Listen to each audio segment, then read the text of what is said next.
A yayin da data take tsada, ya za ku ji in na ce zan nuna muku hanyar da za ku sayi 2 gig akan naira 300, 10 gig akan naira 1500. Na san za ku ji daɗin haka. To ku biyo ni a cikin wannan bidiyon tun daga farko har zuwa ƙarshe.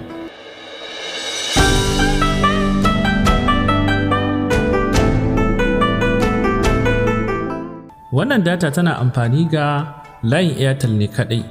In kana amfani da layin Airtel, kai tsaye tafi zuwa Play Store ka ɗauko Smart Cash. In ka ɗauko wannan application ɗin za ka yi rijista kamar yadda ka yi rijistan OPay naka.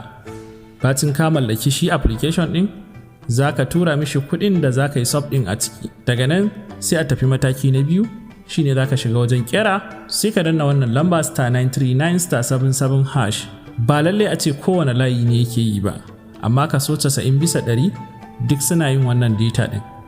To zai nuno maka menu ɗin datan kamar haka. Za ka gani suna iya sai da mega 500 akan naira 100, sannan kuma suna iya sai da 2 gig akan naira 300, wadda za ta yi maka kwana 7 kana amfani da ita.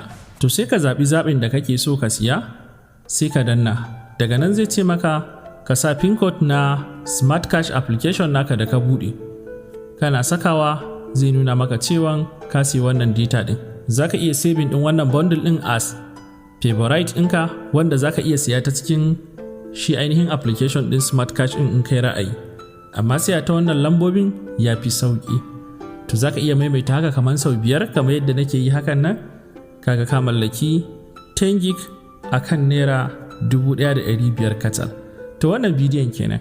In ka ji daɗin wannan bidiyon, ka yi follow ɗina. In a YouTube kuma kake kallon bidiyon nan, ka yi subscribing ɗin channel ɗina.